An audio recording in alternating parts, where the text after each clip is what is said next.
Hi, and welcome to episode 321 of the Untethered Podcast. Today, we have Dr. Allison Mell joining us. Dr. Mell is a seasoned pediatric physical therapist with over 15 years of experience helping children move, grow, and thrive. She worked in sensory gyms, school settings, and now specializes in early development with a focus on babies.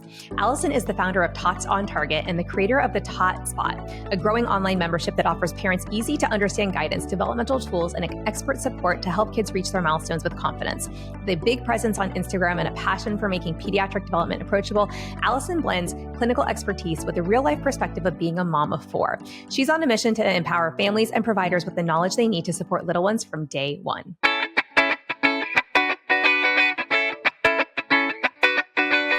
Welcome to the Untethered Podcast. I am your host, Hallie. I'm a certified myofunctional therapist, feeding specialist, podcaster, business owner, and mentor.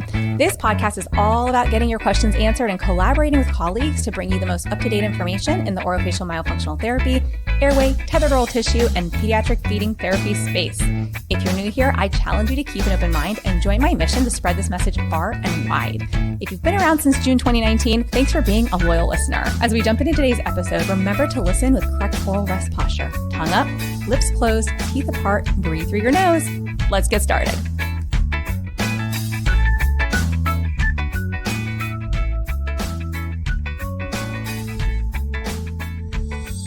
Quick disclaimer, all information, content, and material of this podcast are the opinions of the speakers and is for the informational purpose only and not intended to serve as a substitute for the consultation, diagnosis, and or medical treatment of a qualified healthcare provider. Allison, welcome to the podcast.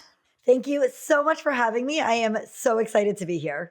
I'm excited to have you. I know we're going to have an amazing conversation around milestones and all the things today. But before we jump in, will you just share a little bit, everyone heard your bio, but share a little bit about, your background and how you came to working with the population that you do now? Sure. So I started out as a physical therapist, but I always knew I wanted to work with kids, right? A lot of people think of physical therapy and like a shoulder injury or a back injury, but I always knew that I wanted to work with children. And right after graduate school, I basically jumped right into the pediatric world. And I've worked in sensory gyms, in the school setting. And more recently, I've really been diving deep into the baby world and really where it all begins in baby development. And I have grown to just love what I do. I love educating parents so that they're on the lookout for what is normal and not normal, or should we say typical and atypical, what they should be like. Okay, this is not the way my older child did it, but it's still okay. Or, you know what? This doesn't look right. I want to get a jump start on that. And I want to, help out and make sure that my baby is on track. And so I think that when parents have the information, they are so much more empowered to make the best decisions for their babies, help their babies, support their children along their journey, and just make it all work. And so that's really where I've kind of come to now is I'm really big in the space of educating parents. I love that. I feel like when I started this podcast, my goal was really to get information out to professionals. And then just by nature of having this as a podcast, it attracted so many parents. And now I have a lot of parents who come to me and say, okay, I listened to this episode and it really helped me understand, X better. And now I reached out to this provider and I was really able to advocate for my child. And I'm like, that is so cool. And like you're saying, when parents are given the right tools and information, it makes their life so much easier. They can help their child. It's very cool. So I love this. Yeah. So it also is like there's so much information out there that it's hard for parents to discern which resource do I rely on? Because a lot of times there's conflicting information out there, and that's because there are so many opinions and what works for one person doesn't work for another. And so it's also helpful to have those resources that you're like, okay, this makes sense to me. This is what I'm seeing. This is then, the plan I'm going to follow or, the information I'm going to use to make my next steps. Absolutely. 100%. I think it's so interesting. I was working on this like parent toolkit, just like a little bonus thing for like therapists to, share with families and stuff. And one of the things that kept coming up was just like, parents ask all the time, why are you the first person to tell me X? And like, why haven't I heard this here? Or why does this conflict with those two people told me? And, I think it's like you said, it's challenging. There's so much information out there. How do you figure out like who to listen to, what information to use for your situation? Yeah. Exactly. Yeah. So let's dive into some of these milestones then, because we know you know your stuff. So parents, listen up. But what are some of the big developmental milestones that you recommend parents look out for, or maybe in the first year of Sure. life? So everybody kind of usually knows about tummy time. Maybe they're told by their pediatrician in those like newborn visits, put your baby on their tummy, not to sleep, but during play. And people kind of seem to know about tummy time, but that's really just the beginning. It's the basis for our development. And then really babies go on to do so much more, as we know. And so the big milestones that we're looking out for are rolling, sitting, crawling, and walking.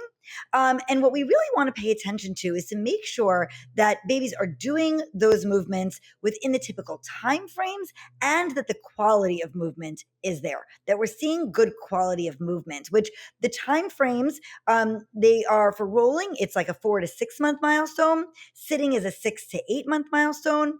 Crawling is a 7 to 10 month milestone. And walking would be a 10 to 15 month milestone, a huge range there. And some will even say up to 18 months is considered typical. And those are, pretty big ranges. And so a lot of parents will hear like, oh, your baby will do things when they're ready. Don't worry. Every baby is different. They'll meet their milestones when they want to.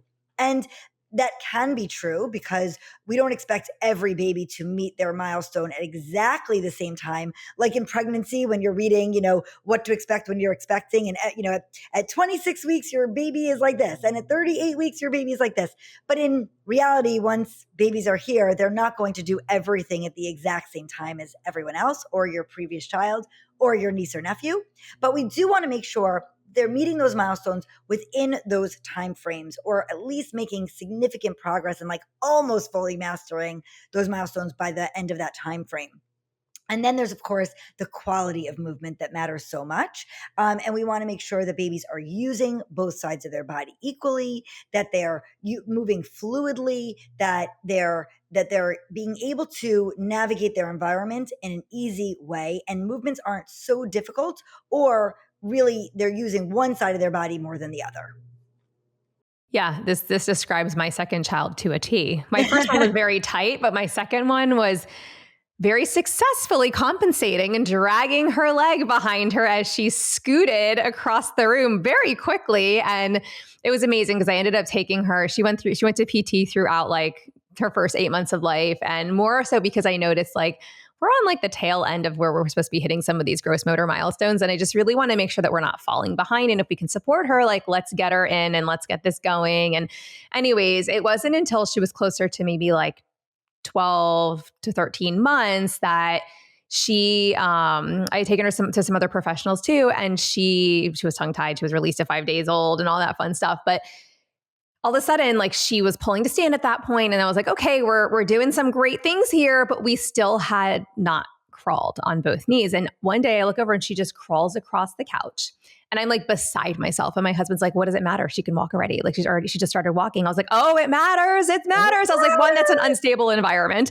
Two, like she's crossing midline. I'm seeing her cross midline right here. She's got her knee down. Like everything is like you're talking about the quality of the movement, right? Like, yes, she was functioning, but was she most functional when she was dragging her leg? No, right? And so anyways, it was a very interesting. Yeah, what you're describing is really compensations, right? Yes. And especially with that history of having an oral tie, whether it's released or not, I've seen it, you can release the tie, but it doesn't mean that the effects on the full body aren't there. And so this is a very common presentation when we have that history of oral ties or maybe even reflux, where we're going to see baby using one side of the body more than the other, or there's some stiff and jerky movements. And a lot of times parents are hearing like, don't worry about it. As long as your baby can get from point A to point B, it doesn't matter how. And that's why I really try to advocate for the quality of movement, because yes, maybe your baby can very efficiently get across the room. They can get to their toy, they can get to their food, whatever it is that they're trying to get. They absolutely can, because they've learned to compensate for whatever in their body is not working as it should be. But it doesn't mean that it's not a sign of an underlying reason. There is an underlying reason why they're moving that way. Otherwise, they would be moving with the quality of movement that we would expect. Yeah. So can you explain, because I'm definitely not the right person to do this. I just knew when she started crawling after she was already walking, I was like, this is important. I know we hit this milestone late, but this is super important. So can you explain for parents who are like, well, why is that important? Like, Yeah. why do milestones matter? Like, what is actually happening in development when babies hit milestones and they're not falling behind like my child was? Yeah. So what are they getting? And that's really important because again, so many parents hear as long as your baby can get around, it doesn't matter how. Maybe they're scooting on their bottoms, maybe they're rolling across the room when they're still, 11 months old, and that's just how they're getting around. But there are several things that we want babies to be getting out of these milestones. It's not just a mode of transportation.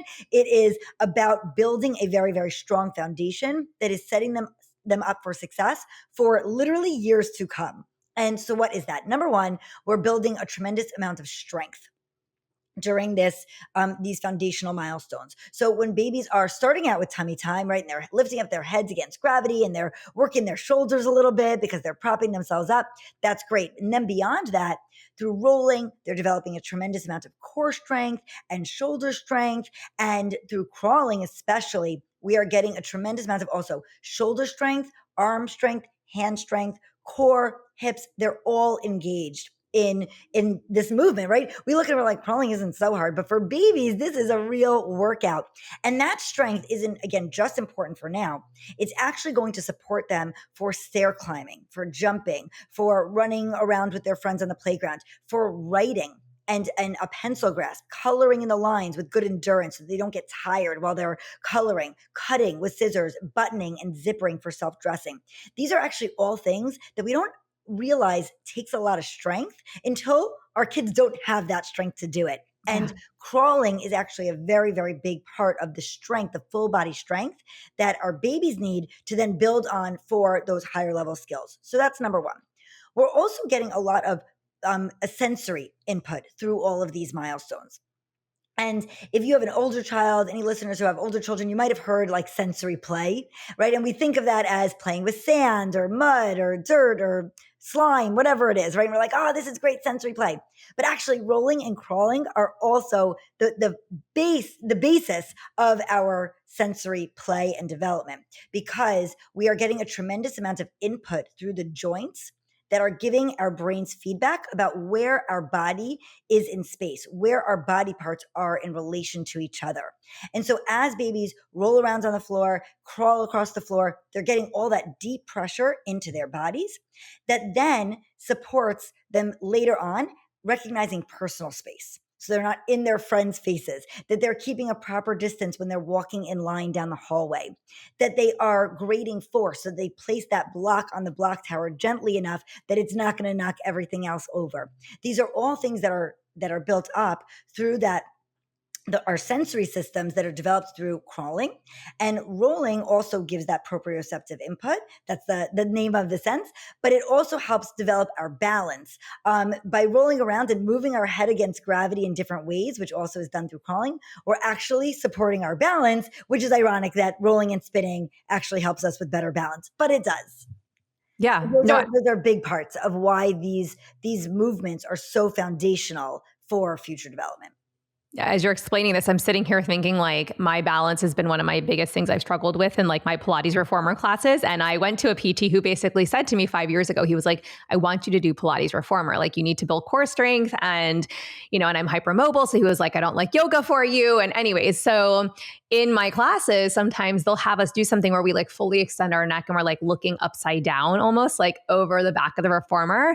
And it used to throw me through a complete loop. Like I was like, I can't do that. Like I can dip my head back with my eyes closed and still feel dizzy. And then at other points, I've like that is slowly, so interesting. Yeah. I've slowly worked towards it. And it's like, as my core has gotten stronger, my balance has definitely improved because of the core strength, but also just, I feel like now I have the ability, like not full capability yet, but I have a greater ability to play with that and try and go full extension with my neck and come back up and not feel like I'm like the room is spinning and I'm going to fall over. Yes, that is super interesting. And again, that vestibular sense that's responsible for our balance is housed in the inner ear. which is why those movements of the head against gravity in different ways stimulates that. And there's a sensitivity there for you, obviously. Yeah. And it's something that in our babies, we need to develop it over time. We don't just come out, right, with great balance, right? We know that our toddlers toddle because they fall over. They have to develop these senses. They have to develop that strength. And there's so many other important benefits that come from these milestones. I could literally go on for like a day, but we'll keep it short. But it really is something that takes time to develop, and we don't want to skip over. I really compare milestones to like math. You can't skip over the basic addition and subtraction and jump to long division and algebra. It's not possible. And so we really want to focus on these early developmental milestones, make sure that our babies are mastering them so that later on, when they're in preschool and kindergarten and doing Pilates, that they are able to do all those things. Yeah, no, I mean, that's incredible because I think about all these children that I've worked with, and we always say everything is so interconnected, but this just kind of goes to show everything is so interconnected. You get these children who struggle with any number of things that you have mentioned here. And, we always ask about milestones and when they were achieved on our intakes, because even though we're not PTs as speech therapists doing feeding therapy, speech, we're language even still curious. I need to know what's happened in this child's medical history. What does their developmental history look like? So I guess for a parent, right, if they're because you kind of talked before about how everybody, everybody or baby develops at their own pace, quote unquote. If a parent's listening to this and they're kind of like, okay, but how do I tell, do they just go back and look at those milestones? And if their baby's not developing in the recommended range, do you recommend they reach out for an evaluation? What would the next step be? Sure. So if you're noticing, I like to say that, right, we want to make sure that babies are meeting those milestones within those timeframes. And we want to make sure that babies are making continuous progress. Parents will a lot of times reach out to me and say okay, my baby is, 9 months old and not crawling. Do I have to worry? Right. So that's a one that I say, okay, well, what else is going on? Is your baby just sitting there? Right? Is baby just sitting and they're lumping around and they're hanging out and they are not reaching for toys? They're not grasping. They're not trying to get out of sitting. They're not really doing anything, then yes, right? We don't have to wait for that 10-month mark to say, okay, let's go start working on this skill. But if you tell me at 9 months, your baby is pivoting in circles and trying to rock on all fours and maybe can get in and out of sitting, maybe not.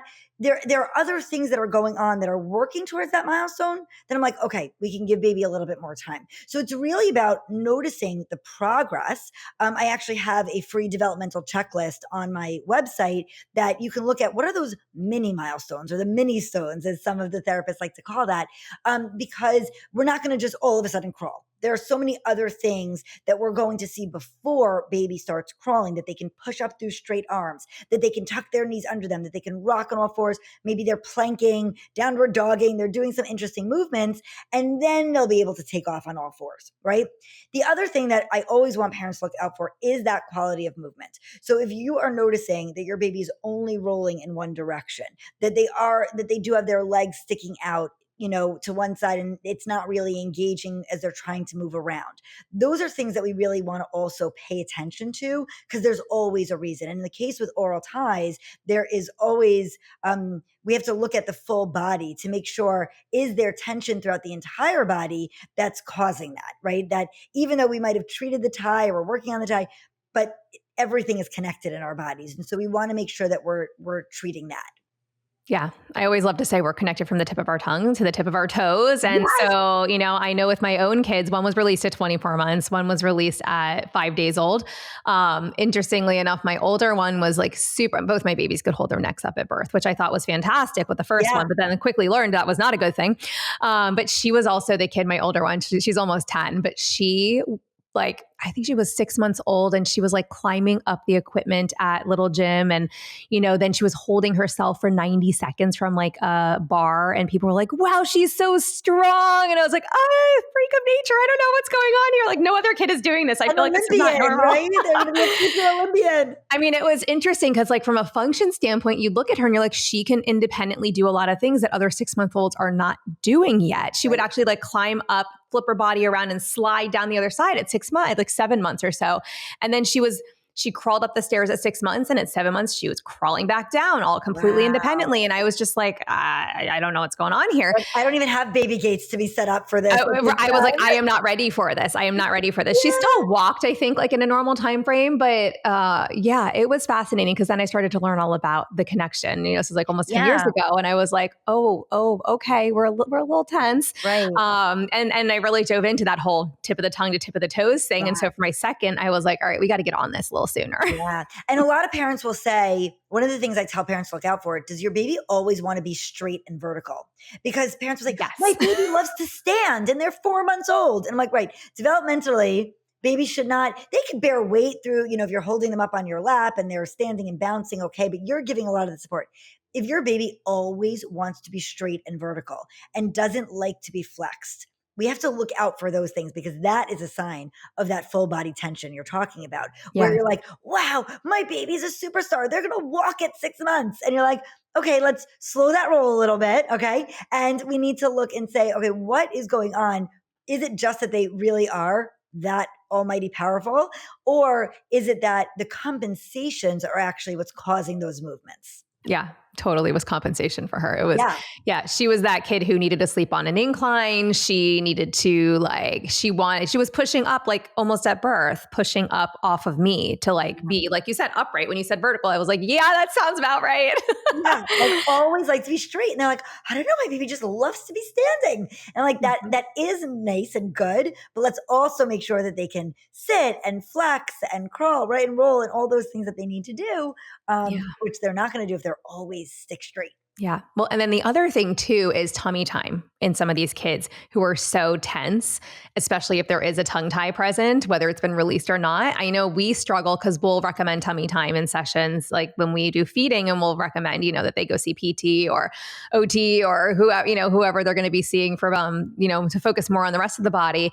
And a lot of these babies cannot tolerate it like flat on the ground. They do better like either on a wedge or laying on the parent. And so is that also something you're shaking your head, something that you see? Right? I'm like, well, the truth is there's also a lot of times also reflux, also other things, right? So sometimes it's in isolation, they even oral tie, and sometimes there's also other things going on, like reflux, which you're like, where's the tension coming from? Is it from the mouth or is it from the belly or both? And they're just like meeting in the middle. And so when we have babies who have that reflux, I'll just start there. It is going to be painful to be on their bellies. And so that's something that we would also want to deal with either medically, we need to handle the reflux or change that angle against gravity. And so sometimes doing tummy time on an incline or on the parent's chest relieves some of the tension on the belly. If your baby is screaming in tummy time, stop.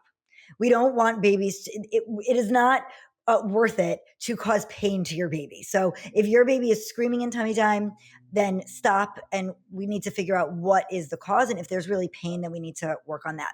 There's also for babies who have oral ties, when there's tension in the mouth, it can lead to tension through the neck and the upper chest. And so when babies are on their bellies and they're trying to lift their heads, all those muscles and the fascia, that's all really tight there. And it can feel very difficult for baby to lift their heads up. And that's really challenging for them. And so sometimes, again, putting them on that incline gives them a little bit of an easier time looking around. Changing the angle can make such a difference. And we want to make sure that we're, then building up slowly so that we're building more arm strength, that we are stretching the neck and making sure that we're getting more range of motion there so that it makes that prone positioning, that belly down positioning easier.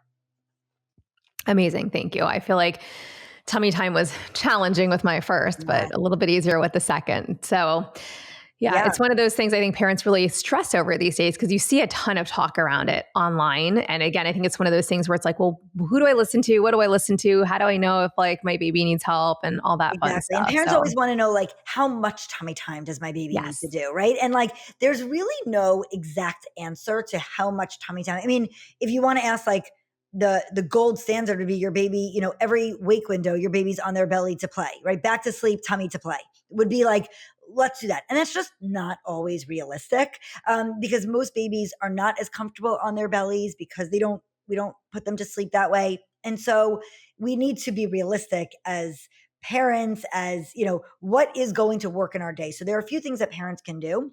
One is after every diaper change, put your baby on their belly. That sometimes is an easy way to say, I'm going to get a few minutes 5 to 6 times a day, because your baby is going to need a diaper change throughout the day, right? And so if you say, okay, I'm going to put my baby on their belly, this way it's like just part of the routine. You don't even have to like find the time to make for tummy time. So that's one thing. Otherwise, I say try like 2 to 3 times a day, where like are your quote unquote session times for whatever skills you're working on. If you do need to support your baby in milestones and help them out. And then you can pick those times where you're like, okay, I'm focusing on this and we're going to, do what we need to do, change the angle, lie in my chest. Sometimes I tell parents like roll up a small towel or blanket and put it under their chest with their like under the armpits. And that can also make a big difference to baby's comfort. Interesting. I like that. Yeah. Yeah. Because I definitely had a kid who was just not a fan of that. We were not a fan of tummy time. And not every parent has a wedge, like a wedge cushion or something like that. And so everybody has a blanket or a towel. And so if you roll it up where it goes under, it actually just elevates that angle just a little bit. And it often makes a big difference. Yeah. Okay. So one thing you mentioned is that a lot of these babies do sleep on their backs. What about the babies who are super tense that are constantly flipping over, and like maybe they only can flip over one way by 2 or 3 months of age, and they are sleeping on their bellies because that's the position they end up in. Yeah. Still tummy time would be like highly recommended for them as well outside of sleep. Yes. Less important, similarly important. I would say similar. We want to, certainly at these ages, I usually say we don't have to worry as much about tummy time when they're rolling consistently during play, because they're getting all of that good input that tummy time is providing, but now they're getting it through rolling. So you don't have to be like, I need to make sure that my baby's on their tummies for this amount of time. We can just allow them to kind of roll around the floor if they're doing that. But it is part of typical development that babies will roll in one direction, meaning belly to back or back to belly, and not the reverse, which can really disrupt sleep for both baby and parent. One of my kids was like this. And I think for a month, she was waking up in the middle of the night, like crying because she couldn't get back over. And it was a time. You know what I mean? I know. And I'm sure many parents are like, yes, this is hard. And so what you're going to do is we definitely, what we're going to want to do is make sure that we're practicing during wake times, because during the night, babies are going to automatically do whatever skill they've learned and their body's kind of automated. What we want to do is make sure that we're practicing during our wake time so that it becomes more instinctive, but it will take a little bit of time in many cases where baby does learn to roll over onto their belly, and then to practice going over onto their back might take a few weeks. It is the case, but practicing passively doing it will make a difference. A lot of times the brain is learning those motions. So if you practice with your baby and you're passively rolling them over belly to back throughout the day, then their brain is learning that and it becomes part of their automatic motor planning. Amazing. And I love too, you said something earlier a couple of times just about how some of these are like foundational skills too, and how you kind of have to, it's almost like task analyze, break down even some of those foundational skills even further to get to those. And so it just makes me think of like, would you build a house without a foundation? No, right. The house will crumble. So basically all of these skills that you're talking about are so critical to succeeding in life. Exactly. And if the baby is struggling with rolling, some of the things I talked about crawling, but like some of the things you'd want to look out for, is your baby able to prop themselves up on forearms or extended like straight arms, right? Some babies, like they don't even have any shoulder strength to push off of their belly, and their arms are kind of out by their side. They're not really doing much. They're not participating. So we want to make sure, at 4 months, 5 months, babies are propping up on their forearms. And by 6 months, they are pushing up. Is baby, when they're on their back, are they playing with their feet? Are they able to raise up their feet and try to reach for them? That's a good sign of core strength and flexibility. Are they able to reach with their arms to midline and across midline? When I say midline, I mean the imaginary line that runs down the center of the body. And we want babies to be able to reach across their bodies in order to roll over back to belly. And so these are things that we want to look out for as babies approaching that rolling milestone. Amazing. Okay. So now I have a controversial question. So maybe not so controversial, but the CDC back in 2022 or something removed crawling altogether from their list of milestones, which I know a lot of OT and PT friends and us SLPs as well. We were all kind of in an uproar. We were like, what are you doing? I don't know if they've removed anything else or if they just shifted milestones back recently. I saw some more discussion around it and I didn't dive too far in, but Thoughts on all this? I believe that one of the rolling milestones was also removed, like either back to belly or belly to back. And crawling was eliminated. Yeah. And I have a lot to say on this topic, which is that I don't really understand the reason for that, unless they were just trying to condense the milestone checklist. I'm not really sure why crawling would be eliminated altogether when for thousands of years babies are crawling. Like, it doesn't really make sense. And unfortunately, the trickle down effect has led to parents being told that crawling's not a milestone. Don't worry about it. Again, going back to as long as your baby can get from point A to point B, or your baby will walk eventually, just don't worry about it. And that's the result. That's the effect that has happened. And I hear this from parents all the time, which is they go to their pediatrician, right? Their baby is at the 9-month well checkup. Baby's not crawling. Baby's not making attempts to move. And they're like, don't worry about it. There's no milestone that they're checking off, right? There's nothing there for them to say, and I question that because the CDC, it's kind of a reference. I don't know why it became this, like, that is the standard of which all babies are supposed to go by. And so their parents are left wondering how long they're supposed to wait and see, right? Is it till 12 months now? Is it till 50? Like, how long are they waiting and seeing? And they're not really given any tips. They're not given instructions of, okay, if you're not seeing this, this, and this, call a PT, call an OT, call a speech therapist, right? They're not being given that guidance. And a big part of me says, for pediatricians, I wish that they knew more about this topic, but they're not motor development specialists. They're not the ones that know. They have to know about feeding and weight gain and eczema, skin rashes, diaper rashes, the flu, right? They're doing a lot of other stuff. And so to expect that they also know about developmental milestones, well, that's a big ask. And babies are not in performance mode while they're at those well checkups, right? Babies are cold. They have stranger danger. They don't want to be there. They're crying. They probably needed to be fed, and they need their diaper changed, all in that, 20 minutes that you're seeing your pediatrician, if you have that long. And so your baby is not showing off any skills or lack thereof. The pediatrician might look at your baby and say, oh, well, they didn't move around for me, but they're crying. Of course, I wouldn't expect them to be moving around. They're not actually getting a good understanding of what your baby is capable of doing. They're getting a tiny snapshot. And so we're expecting our pediatrician to be able to kind of look and see and take a little bit of what we're saying and then give us that guidance. And unfortunately, that's not happening, and certainly not happening now that the CDC did change that milestone checklist, the guidelines. And that's why I think it's unfortunate, but helpful for parents to then go out and, it's important to hear this information, that we want our kids to have this strong foundation. There is a window here where we can give our babies the support they need if they are falling behind. We don't want to miss out on that opportunity. Yeah. And I guess another question kind of on a same topic, but different topic related to this.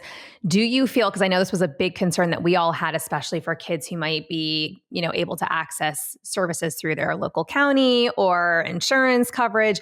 Do you feel like this removal of this skill has impacted kids accessing maybe skill or services that they need? It's a really good question. From my understanding, because I haven't been in the early intervention system in a while now, from my understanding, they were still using the old evaluation tools, from what I had heard of, that Good. crawling is a mouse. I believe that they were still. Yeah. I have heard of parents going sometimes even to PTs, and they're working on walking instead of crawling, which I'm like, no, come on, I need to educate you too. You're right. You're supposed to know this. You're supposed to know this. Come on, be part of the team. But I do believe, though, and the real effect that I've seen is that parents are waiting a long time. There's then wait lists to get your evaluation. And now, where you could have maybe started something at 8-9 months, parents are waiting till 11 months. And that by the time they get the evaluation, they get started with services. We're so behind that maybe the PT does feel like, well, we're already at 12 months. What are we working on crawling for? Let's get them walking, and because I don't want to say we've missed the window. I've gotten 12 and 13-month-olds crawling, but it's that kind of time period where like, well, what should I be working on now? Because we're really past that milestone. And so do we work on that foundational component that we really want to make sure we have, which is where I go by, I tend to follow? Or are we working towards that next functional skill where we're really 12 months is now in the middle of the walking milestone? And Right. so I think it can be a confusing thing of like, where do I go from here? And I think that wait time is problematic. I understand the dilemma, but I wish that pediatricians, when again, you're looking at those things of the quality of movement, delays, we're not seeing those mini milestones coming about, that there was more proactive approach to referring out for services. Yeah. Yeah. No, it's interesting. I think kids are making it into the system, if you will, a little bit later, Yeah. unfortunately, because they didn't just change motor milestones, they changed all kinds of milestones, CDC guideline wise. And I do know, and so I'm glad to hear that some of the systems are still, or not systems, but counties, county-based programs are still hopefully using some of these assessment Right. And tools I wonder that. if that will change. That's Well, the and question. the thing that concerns me, honestly, because I also worked in like infant and toddler program in Maryland back in the day. They based, like, if a child qualified, they had to have a 25% or more delay. And that was often based on the CDC guidelines. So even though we were using certain assessment tools, Yeah. they were kind of like our system tells us if this is a 25% or more delay. And I used to override it sometimes and be like, this kid needs therapy. I don't care what percentage you think they're at. These are foundational skills. If they don't have them, like, why are we going to create an even bigger gap by not serving this child? And so I was kind of a rebel, but Yeah, yeah, and like that's what you hope for, right? And it's a very hard call to make because you're like, well, if I add these up and some of the testing is kind of, you're like, how did they even come up with these specific tasks that a baby's supposed to do, a toddler's supposed to do? You're like, why these versus that? Like I remember when I was evaluating a lot in the school system, it went from like, can a child like kneel on a be in a kneeling position to like jumping. Like I forgot what like the next step was, but like it was like a big like jump. And I'm like, well, there's a lot that happens in between there of like kneeling and like going up 4 steps. Like it was just a very big difference. yeah. And you're like, this is not a great tool. But those are the tools that are out there. And so that's where sometimes you hope for, somebody to advocate on your behalf. And as a parent, push a little bit and make sure you are advocating, saying, no, I really need this, this service for my child. And sometimes that push can also get your child what they need. Yeah. And I think it really holds across the board because it just makes me think about what we do in feeding, right? Like, just like you're saying, you have these foundational skills. It's so fascinating because we'll screen a kid, not even do a full assessment, and we'll see these splinter skills. We'll see like, oh, they have some later skills, but somehow we skip Yeah. some of the earlier ones. We can't do those yet. And, maybe they had it when they were an infant and it was more reflexive, but the reflex never like integrated. They don't really have, control over it now. And so just with like their tongue movements or whatever the case may be, and like, we'll go back just like you kind of said and work on those foundational movements, because you really truly can't build, like when you speak about the quality of movement and functioning properly, you really aren't going to get there unless you have those foundational skills in place. So I think it's a really big conversation that I think more parents need to have access to and understand, so that they know why we get a little bit crazy about certain skills being taught and our passion behind it. But really, it's also like we're trying to set the kid up for success going forward. True. And I've gotten some pushback from some pediatricians out there. Like, don't tell. I have gotten messages actually Wow. of like, don't tell parents not to trust their doctor, right? And I'm like, that's not exactly my message, right? But I've gotten those messages, and I'm like, it's not that I'm telling parents to not trust their pediatrician. I'm telling you to trust your pediatrician in the areas that they are the experts, right? And to expect that a pediatrician is going to be an expert in every area doesn't make sense.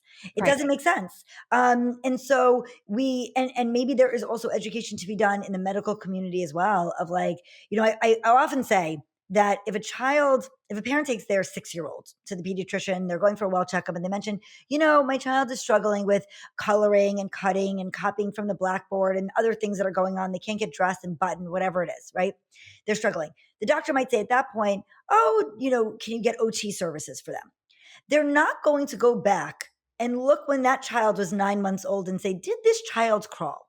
They're not going to do that. It's not what the doctor's doing. But you and I do that when we evaluate the 6-year-old Yes. for services, right? Yep. We're the ones asking the parents, tell me about your child's early development. What did they do when they were babies? And so we're making those connections where, again, this isn't a shame on the pediatrician, but that's not what the pediatrician is going to do. It's not really their job necessarily even. Right. Exactly. So yeah. So why be offended? Right. You don't have to be offended, but like it's okay to say, listen, this is our area of expertise. Yes. This is not. And so we need to refer out, or we need to learn enough so that we know when to refer out. That's really an important part. And I think that there's a gap there. Yeah.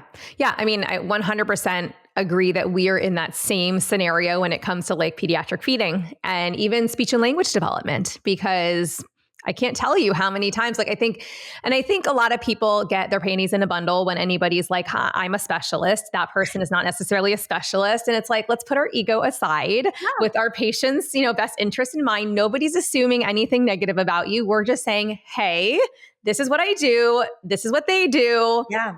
Like, let us help your kid, And so, yeah, it's a wild world out there. I think after you and I have probably listened to so many parents feeling a little helpless, feeling frustrated, like they know that something's going on. They know that something's not right, and they don't know what it is, and they don't know where to turn. That's when we're like, right, this is why it's so important for parents to know who to go to for these questions, because they're left feeling helpless. And that's not the way any parent should feel. Yeah. I do feel like in the age of social media, we are getting a lot of parents who are like seeking information. And again, not to say that it's always the right information or the best, but they're at least seeking, they're trusting their gut more.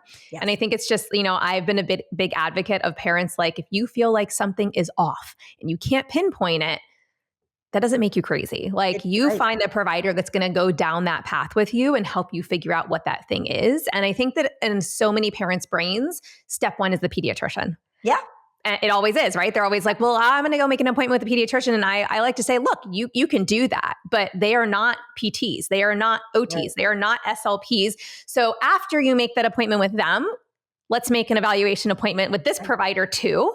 So that step one, but here's step two, right? It's because I feel like sometimes you go and listen, again, not to throw them under the bus, but sometimes some pediatricians are like, everything's fine. They look great. Like they're doing great. What are you worried about, mom? Right. And it's like this. They're gaining weight. Everything's fine. Yeah. Right? Yeah. And it's almost like medical gaslighting without the doctors even intending to gaslight sometimes. And, I think it's just parents then feel defeated, deflated. They're kind of like, I feel like I went out on a limb here. I advocated. It wasn't even comfortable to have this conversation with the pediatrician. I was basically told, nope, your kid's fine. And sometimes that's where the journey ends. Yeah. And so it's very hard. And I think that parents also then wonder, like, right, what if something's really wrong? Like, they're nervous to go down that route. And then also being kind of dismissed. It's like neither one feels right, And I think also what's unfortunate is that parents aren't even told by the pediatrician that if you're in the United States, every state has an early intervention program where you can get a free evaluation. So there's like literally no harm in telling a parent, hey, if you're worried, make the phone call, right? Yeah. Like, I don't understand why that's not even part of the conversation where you could say, listen, if you're concerned, either look out for these things, or if you're not seeing progress in a month, because the well checkups are spaced out. You can go months at a time without seeing your pediatrician. Hopefully your child isn't sick, right? You're not going. And so if you're not going for those well checkups, you're not asking those questions, months can go by before you're even readdressing that concern. And parents aren't even aware that they can actually get an evaluation. Yeah. Yeah. No, we've had that happen. We've also had, like, on the flip side, some parents go, well, I don't want my kid attached to the school system because I don't want them to carry forward this diagnosis if we get one. And, it's very interesting having worked in that infant and toddler program. You go in on, what is it? An IFSP. So an infant family service plan, IFSP, infant family service plan. And so whatever the child has, if you don't move to an IEP, it doesn't carry forward into the kindergarten and beyond years. And so I've always encouraged families, like, get the services if you can. At least where we live in Maryland, they're free to even get the services. I know that's not true of every state. I know some states you do have to pay for the services, or sometimes it's run through insurance or whatever. But I'm like, it can't hurt. It's not going to follow your child it's Right. at least going to give you some information to go off of, and then you can decide what you do with it next. Exactly. And sometimes giving them that extra support for a few months, a year or two, whatever it is that the challenge is going to make all the difference. Yeah. Right. It doesn't mean that there is a lifelong challenge. It Yeah. can sometimes mean your child just needs a little bit of support at this stage. That's Yeah. okay. Yeah. Yeah. And we've worked with a number of families who were seeing us through my private practice, and they're also getting county services. And we're like, hey, the more the merrier. Like, if this is helping your kid, by all means, use this resource. Your taxes pay for it. You might as well. Exactly. Exactly. You're like paying for it just through a different avenue. Go for it. Exactly. Yeah. So what are some other, like, I know you gave a couple tips already, but are there any other like simple things that parents could possibly do at home to kind of just support their baby's development? I know we talked a lot about like tummy time and some of those things, but anything Yeah. else? So to build off of the tummy time, but in a different way, is we want to limit container time as much as possible. And what is containers? What are containers? Containers are anything that a baby is put in that limits movement. And that can be anything from the high chair, the bouncy seat, an exercise saucer, and even a car seat. And so what that does is it constricts baby. It restricts that movement, and that babies can't move against gravity, try to wiggle around, practice their movements. And a lot of times we can go through an entire day and realize that our baby never hit the floor. And not by hitting, I mean just being on the floor. I like, like you went to drop off your toddler at school, and then you went to the supermarket, and they're in the car seat, and that became a stroller, and then you're back in the car seat, and then they fell asleep, so they're staying there, and then you get at home and you're, putting them in the high chair, and then they're down for a nap or whatever it is, right? And you go through so many hours where baby has never had an opportunity to play on the floor and move around. And then we're wondering why at 6 months, baby can't roll because they have such limited time to practice. This all takes practice. They're not going to just roll over. They have to practice and develop their strength and movement patterns. So that's a really, really big one that I think is important for parents to remember. And it really depends on the stage that we're working on. But I never tell parents that they have to go out and buy any toys, but keeping toys that are playful, open-ended toys that don't have a lot of lights and sounds that baby's going to just watch and it's going to play for them, but things that are more interactive, like play tunnels, like those foam couches or blocks that babies can crawl over and reach and climb over. Those are all really good things to have around your house, your playroom, that are going to support development, encourage babies to move, rather than things that are going to just play for them, and they're not going to be trying to develop their strength and their movement patterns. Amazing. And I learned about containers, I think, after Lily. And I will tell you, because she was that kid who wanted to be, like you said, vertical. The only way she would really nap during the day was in the stroller on the go. And so we would go spend time in Nordstrom and walking around in the night because they had the nice nursing lounge. And like, I look back at her and I'm like, oh, yep, she was pretty much a container baby and just really maintained that tension that she'd carried from birth for quite a while. Yeah. And like, we also have to remember that, we're human, right? And every baby is different to some extent. I'm telling you, my babies also all napped in the stroller on the go. I had my first two are twins, and I couldn't get them both to sleep at the same time unless I was walking. So that just became the way I put my babies down for naps, was like on a walk. Do what you gotta do. Totally relate. And we have to be understanding of the fact that like life has to happen. We have to go on errands and we have to go do those things, and that's fine. And that's why I either say at every diaper change or set aside 10 to 20 minutes twice a day that you're like, okay, this is like our floor time. This is, again, others will say, whatever amount of container time you have, double the amount of floor time. Some days I know that's like, it's a lofty goal. And if you can, great. Like there are babies who are in my program when we do a lot of stretches for that tension, and parents will come back to me, a few weeks later and say like, all of the old movement patterns, like the tightness seems to have come back. And I'll say, did you spend a lot of time in the car recently? Right? It's either like sickness or the car. Like, yeah, actually we did. And a lot of times that car seat is it's meant to restrict movement because, hopefully Safety. there's no car Yeah. seat, but for safety reasons, babies should not be moving around. Yeah. And when babies are in the car seat for long periods of time, it really, they end up in those positions that exacerbate that tightness. And so I say, even if you're going to, walk around Nordstrom, and I power to you, I did it myself, take your baby out of that car seat and put them in a regular stroller. So they're going to be able to move around a little bit more, a little bit easier.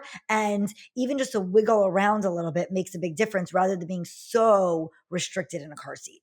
Yeah, no, it's interesting. I actually won one of those Duna car seat stroller combinations. Most popular. I never took it out of the box. It was like when they were brand new, because this was like 10 years ago. Yeah. And I had like an Up a Baby stroller. And at certain points, like when she was really, really little, I would keep her in the car seat and just, move the car seat over to the stroller because she was sleeping. I was like, I am not waking that child. She is asleep.